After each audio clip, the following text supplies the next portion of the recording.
গতির রাজা বন্দে ভারত এক্সপ্রেস প্রায় 1 বছর হয়ে গেল হাওড়া পুরী বন্দে ভারত এক্সপ্রেস চালু হয়েছে। এই বন্দে ভারত চড়ার অভিজ্ঞতা আজকে আপনাদের সাথে শেয়ার করব। বর্তমানে এই ট্রেনের ফেসিলিটিস কেমন আছে, কেমন তার খাওয়া দাওয়া, আদৌ সমস্ত কিছু ঠিকঠাক চলছে কিনা, সমস্ত কিছুই আপনাদের সাথে শেয়ার করব। সকাল সকাল চলে এসেছি হাওড়া স্টেশনে। বন্দে ভারত এক্সপ্রেস ধরবো বলে 22895 হাওড়া পুরী বন্দে ভারত এক্সপ্রেস ধরবো আমরা। 6:10-এর ট্রেন, 12:35 পুরী পৌঁছবে। চলে এলাম হাওড়া স্টেশনের নিউ কমপ্লেক্সে। হাওড়া স্টেশনে এই সকালেই ভালোই ভিড় রয়েছে। দেখি আমাদের ট্রেন দিয়েছে কিনা। হাওড়া পুরী বন্দে ভারত এক্সপ্রেস 21 নম্বর প্ল্যাটফর্মে দিয়েছে। হাওড়া পুরী বন্দে ভারত এক্সপ্রেস 21 নম্বর প্ল্যাটফর্মে দিয়েছে। কোচ অ্যারেঞ্জমেন্ট হচ্ছে সামনে থেকে C1 C2 আর লাস্টে আছে C14। এই ট্রেনের সামনের এই কম্পার্টমেন্টটা হচ্ছে পাইলটের প্রি ফেব্রিকেটেড কম্পার্টমেন্ট। তারপরে আছে C14 থেকে C8 অবধি 7টি সিসি কম্পার্টমেন্ট। তারপরে আছে 2টি এক্সিকিউটিভ কম্পার্টমেন্ট অর্থাৎ EC, E2 এবং E1।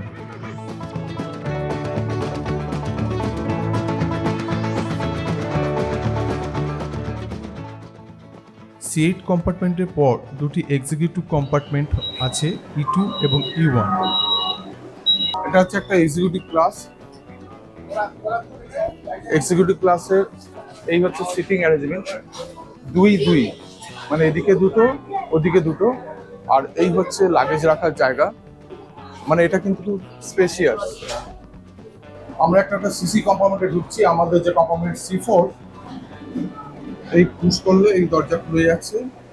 এই হচ্ছে C4 কম্পার্টমেন্ট সিসি। এই হচ্ছে সিসি কম্পার্টমেন্ট। সিসি কম্পার্টমেন্টের সিটিং অ্যারেঞ্জমেন্ট হচ্ছে এদিকে দুটো আর এদিকে 3টে, আর প্রত্যেকটাই হচ্ছে পুশব্যাক সিট।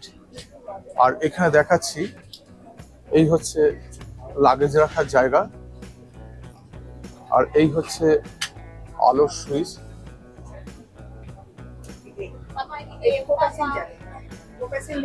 এই যে আমাদের ছোট্ট কো প্যাসেঞ্জার। প্রত্যেক ট্রেনেই যেমন থাকে এখানেও আছে। এখানে একটা ট্রে আছে খাবার রাখার, বেশ পরিষ্কার। আর নিচে হচ্ছে এখানে জল ফল কাগজ ফাগজ রাখার জায়গা, আর ওখানে জল রাখার জায়গা। এই তলায় হচ্ছে এই চার্জিং এর সিস্টেম, মানে দুটো সিটের জন্য দুটো। প্রত্যেকটা হচ্ছে পুশব্যাক চেয়ার। এই যে সুইচটা টিপলেই এটাকে কাত হয়ে যায়। এটা হচ্ছে ওয়েস্টার্ন টাইলের টয়লেট। এই খুলে এইখানে এই একটা আয়না আছে, আর কল আছে, কল এমনি ম্যানুয়াল।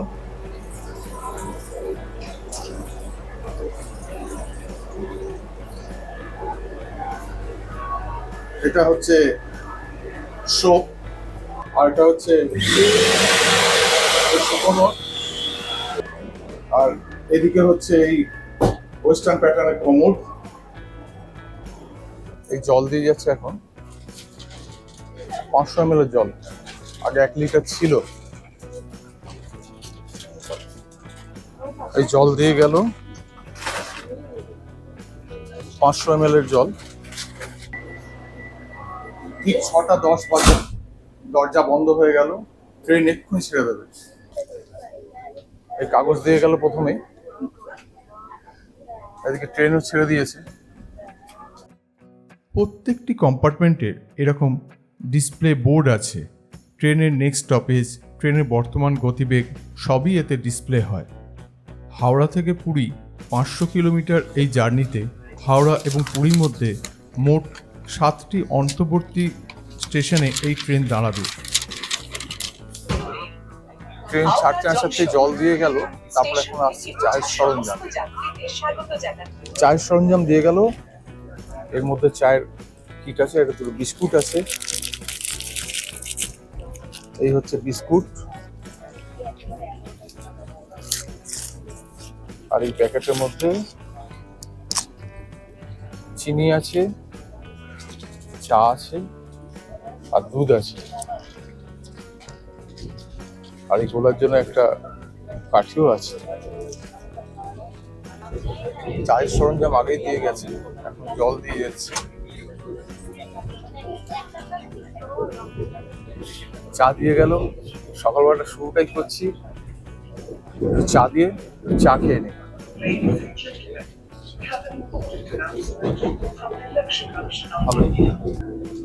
এই ট্রেনের সব থেকে যেটা সুবিধে, আপনাকে খাবারের খালি প্লেট বাইরে রাখতে যেতে হবে না।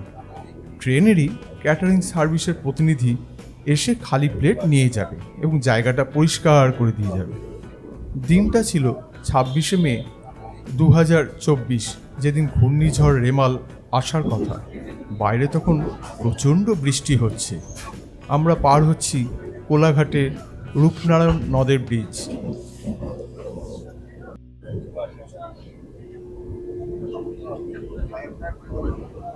ট্রেন বেশ ভালোই গতিতে চলছে, 125 কিলোমিটার পার আওয়ার বেগে। ট্রেন ঢুকছে খড়গপুর স্টেশনে। এখন বাজে 7:45। আমাদের ব্রেকফাস্ট দিয়ে গেল। এই বাটার টোস্ট, পটেটো চিপস আছে, একটা কেক আছে, একটা ফ্রুট জুস আছে, আর তার সঙ্গে আছে একটা টমেটো কেচাপ,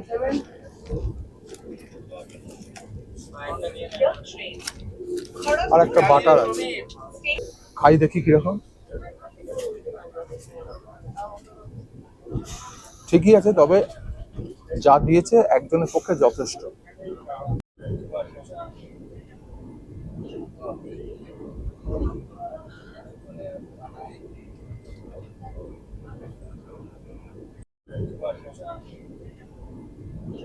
সাতটা 40-এ খড়গপুরে আসার কথা, এখন অলরেডি 8টা বেজে গেছে, মানে 20 মিনিট লেট। এখানে 2 মিনিট থামার কথা। এটা হচ্ছে আমাদের যে 6খানা ইন্টারিম স্টেশন, তার প্রথম স্টেশন খড়গপুর। আমরা 114 কিলোমিটার এসে গেলাম। খড়গপুর স্টেশন ছেড়ে গেল। দেখা যাক টাইমটা মেকআপ হয় কিনা।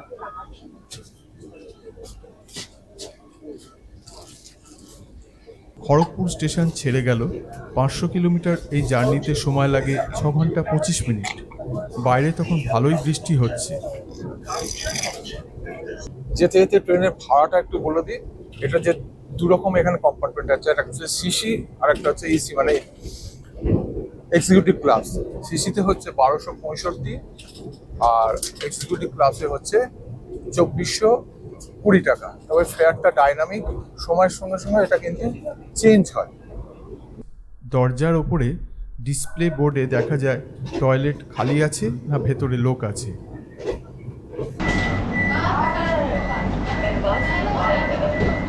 বাইরে বেশ ভালোই বৃষ্টি হচ্ছে। আমরা এসে পৌঁছেছি বালাসর স্টেশনে।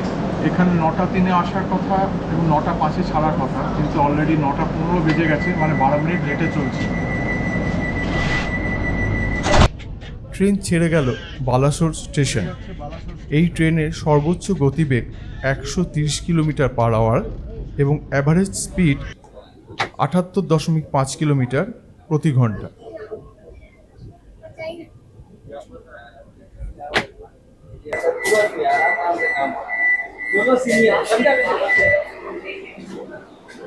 ভদ্রক স্টেশন এসে গেল। 9টা 40-এ আসার কথা আর 9টা 42-এ ছাড়ার কথা, কিন্তু ট্রেন লেট আর বাইরে বেশ ভালোই বৃষ্টি হচ্ছে। ট্রেন ছেড়ে দিল ভদ্রক স্টেশন।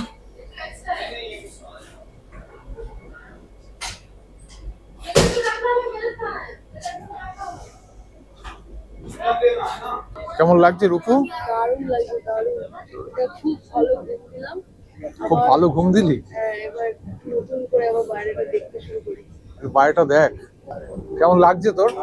দারুণ লাগছে, দারুণ লাগছে। ট্রেন কিন্তু লেটেই যাচ্ছে। মেকআপ করো। এই প্রসঙ্গে জানিয়ে রাখি, এই ট্রেন বৃহস্পতিবার বন্ধ থাকে। বৃহস্পতিবার বাদে সপ্তাহে প্রতিদিনই এই ট্রেন চলে। পার হচ্ছি বৈতরণী নদীর ব্রিজ। বাইরে বৃষ্টি হয়েই যাচ্ছে। এই সিসি কম্পাউন্ডের সব থেকে বড় যে অসুবিধা যেটা আছে, কিছু সিটের মাঝখান থেকে কিছু সিট আছে ট্রেনের যেদিকে যাচ্ছে সেদিকে, আর কিছু সিট উল্টো দিকে। যেদিকে ট্রেন যাচ্ছে সেদিকে যারা বসে আছেন ঠিক আছে, কিন্তু উল্টো দিকে যারা বসে আছেন তাদের কিন্তু যথেষ্টই অসুবিধে। এটা হচ্ছে সিসি কম্পার্টমেন্টের একটা বিরাট অসুবিধে, যেটা এক্সিকিউটিভ কম্পার্টমেন্টে কিন্তু আপনি সিট ঘোরাতে পারবেন।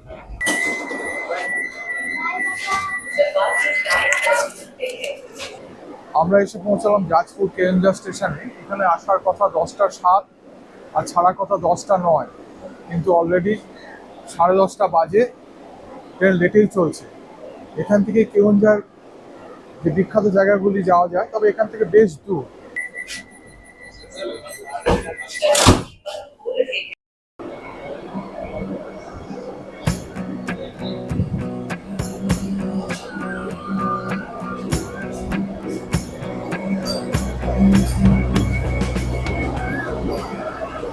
ছেড়ে দিল জাজপুর কেওনঝাড় রোড স্টেশন।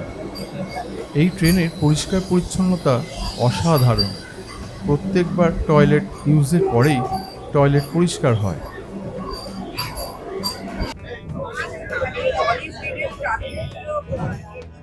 পার হচ্ছি উড়িষ্যার অন্যতম ঋষিকুল্যা নদীর ব্রিজ।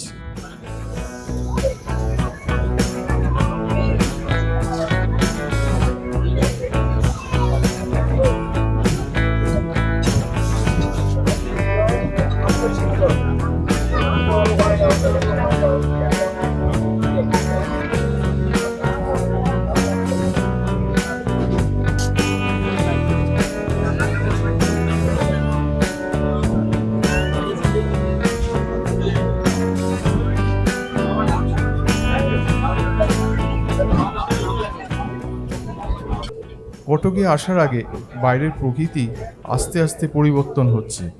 বাইরে দেখা যাচ্ছে ছোট ছোট পাহাড়ের শ্রেণী।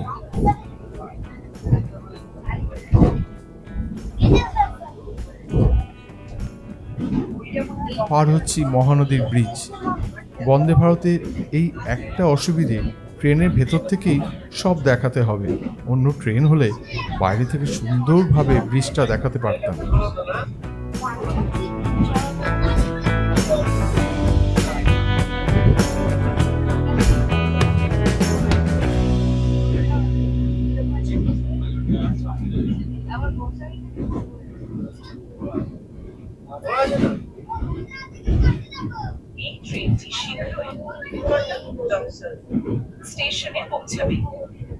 কটক স্টেশনে আমরা ঢুকছি।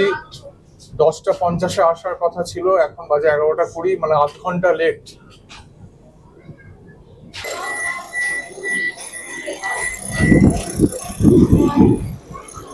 আমরা এসে পৌঁছেছি আমাদের পঞ্চম যে স্টপেজ, ইন্টারিম স্টপেজ, সেই কটকে।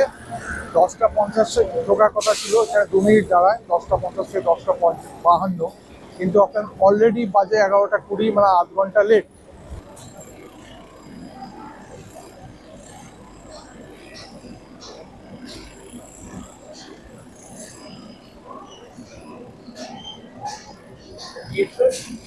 Kamakhya SMBT express Cuttack station ছেড়ে দিল। ওই যে দাঁড়িয়ে আছে কামাখ্যা SMBT এক্সপ্রেস, মানে ওটা ব্যাঙ্গালোর থেকে আসছে।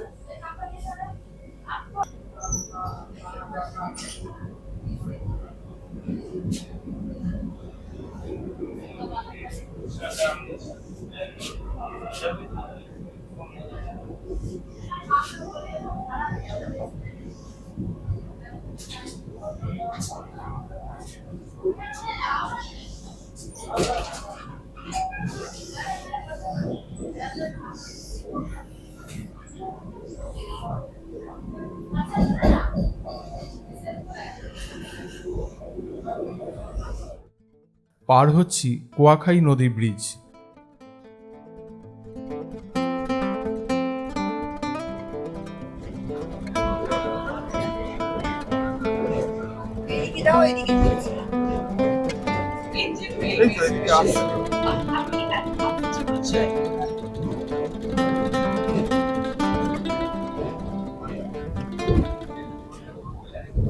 ভুবনেশ্বর স্টেশন ঢুকছে। 11:20-তে ঢোকার কথা, এখন বাজে 11:50।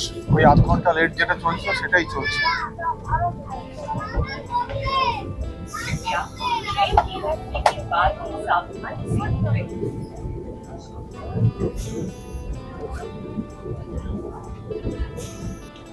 দাঁড়িয়ে আছে ভুবনেশ্বর তিরুপতি।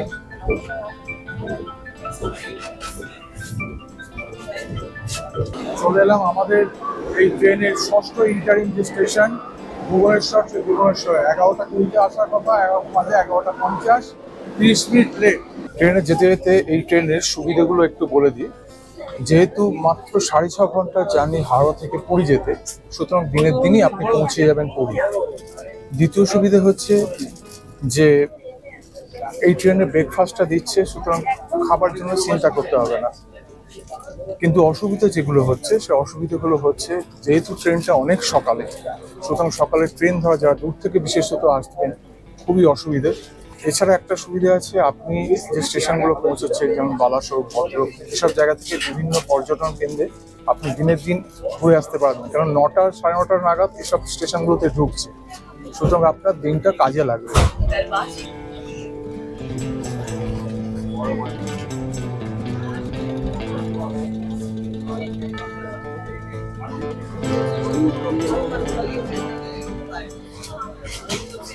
ট্রেন ভালোই স্পিডে চলছে, 129 কিলোমিটার/আওয়ার। এই জায়গাটায় চারিদিকে 4টে সিসিটিভি লাগানো আছে। প্রতিটা কোচেই এরকম একটা গ্যাজেট লাগানো আছে, যেখানে এমার্জেন্সি সিচুয়েশনে আপনি এই সুইচ টিপে সরাসরি ট্রেনের ড্রাইভারের সঙ্গে কথা বলতে পারবেন।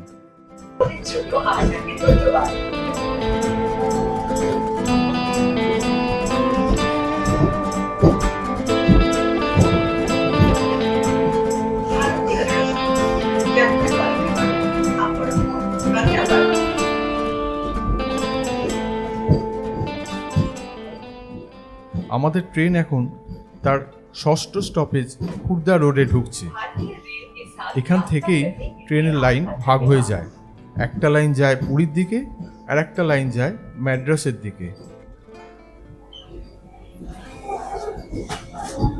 খুর্দা রোড স্টেশনে আসার কথা 11:42, সেটা এলো 12:10। মানে সেই যে লেট হয়েছিল সেই লেট কিন্তু আর মেকআপ হয়নি।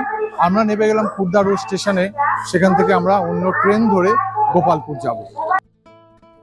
সব কিছুরই তো একটা শেষ আছে। আমাদের হাওড়া পুরী বন্দে ভারত এক্সপ্রেসের যাত্রা আজকের মতো শেষ হলো। সমগ্র ট্রেন যাত্রা এবং আমাদের অভিজ্ঞতা আপনাদের সঙ্গে শেয়ার করলাম। প্রতিবেদনটি কেমন লাগলো অবশ্যই কমেন্ট করে জানাবেন।